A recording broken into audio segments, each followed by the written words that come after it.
మహారాజుకు జయము జయములు. ఎవరో తూర్పు దేశ జ్ఞానులత మీ దర్శనార్థమై వేచి ఉన్నారు ప్రభు. వెంటనే ప్రవేశపెట్టుము. చిత్తం మహాప్రభు.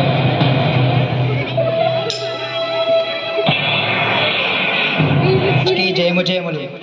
జ్ఞానులారా, మీ రాకకు కారణమేమి? యూదులకు రాజుగా పుట్టినవాడు.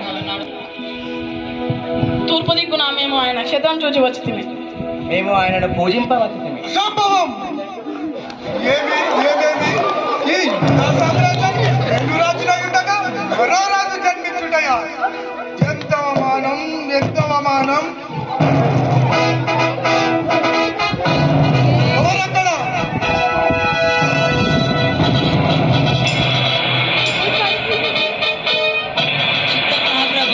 మన దేశం శాస్త్రాలను ప్రధాన యాజకులను వెంటనే ప్రవేశపెట్టుము. చిత్తం మహాప్రభు.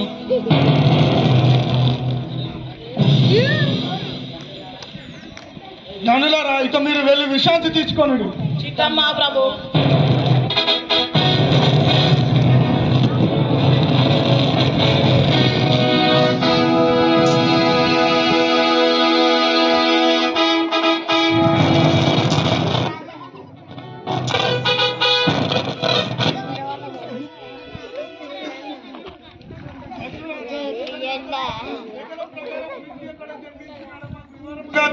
చిత్తం మహాప్రభు. యూదయ బెత్లెహేంలోన ఏలే అనగా యూదయ దేశపు బెత్లెహేమా, నీవు యూదా ప్రధానులలో ఎంత మాత్రం అల్పమైన దానువు కావు. ఇశ్రాయేలును నా ప్రజలను పరిపాలించు అధిపతి మీలో నుండి వచ్చిన రాయబడి ఉన్నది మహాప్రభు. మీరు వెళ్ళండి. చిత్తం మహాప్రభు.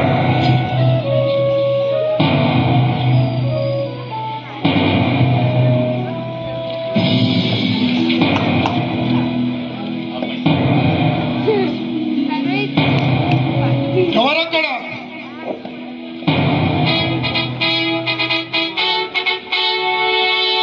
చిత్తం మహాప్రభు. ఆ జ్ఞానులను వెంటనే ప్రవేశపెట్టుము. చిత్తం మహాప్రభు.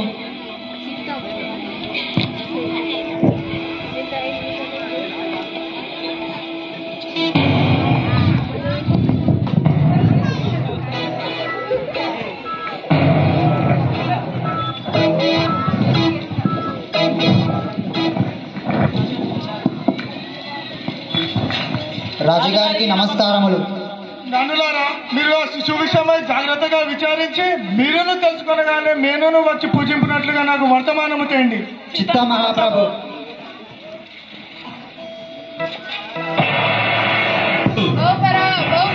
మహారాజుకు జనాభలెక్కలు వచ్చినరో రెండో చిన్నన్న, మీరంత సంఖ్యలో రాయబడాలి రెండో చిన్నన్న. జనాభలెక్కలు వచ్చినరో రెండో చిన్నన్న, మీరంత సంఖ్యలో రాయబడాలి రెండో చిన్నన్న. ఇందు మూలాన చింతలు మరియు వివిధ కాలనీ వాసులకు తెలియజేయడం ఏమనగా తమ తమ పేర్లను జనాభా లెక్కల్లో నమోదు చేసుకోవాలని రాజుగారి ఆజ్ఞ. అందువలన తమ తమ పేర్లను జనాభా లెక్కల్లో నమోదు చేసుకోవాలండు. జనాభా లెక్కలు వచ్చినరో రెండో చిన్నన్న,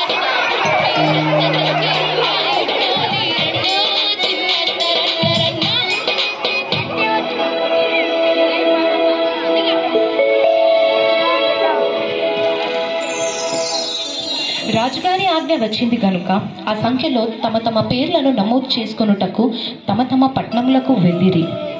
దావీదు వంశంలో పుట్టినవాడై ఉన్న యోసేపు జనాభా లెక్కల్లో తమ పేర్లను నమోదు చేసుకొనుటకు గలిలయలోని నజరేతు నుండి బెత్లెహేమునకు వెళ్ళిరి.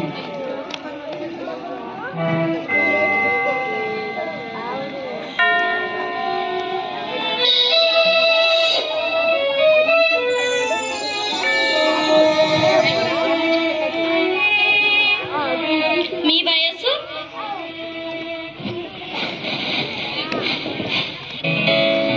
మీ వయస్సు? ఆమె వయస్సు? మీ భార్య పేరు? మరియా. ఆమె వయస్సు? 25. ఆమె ఊరు? బెత్లెహేం. ఇక మీరు వెళ్ళండి.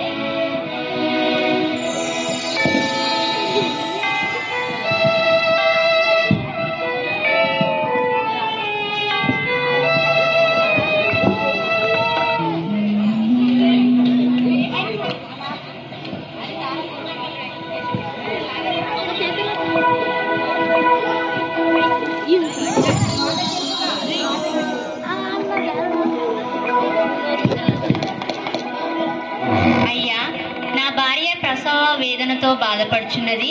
మీ ఇంట్లో కొంచెం స్థలం ఉంటే ఇవ్వరా? అయ్యా, మాకే స్థలం చాలక ఇబ్బంది పడుతున్నాం. ఆ పక్క వారిని అడగండి. సరేనయ్యా.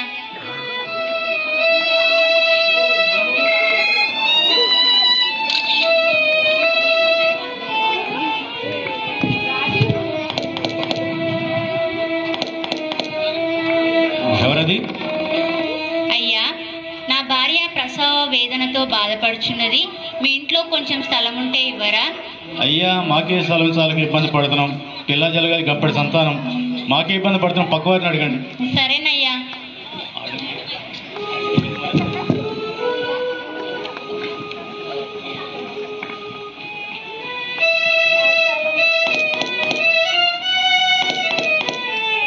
ఎవరు? అయ్యా, నా భార్య ప్రసవ వేదనతో బాధపడుచున్నది. మీ ఇంట్లో కొంచెం స్థలం ఉంటే ఇవ్వరా? అయ్యా, మాకు స్థలం లేదు, కానీ ఈ రోజే మా పశువుల పాకను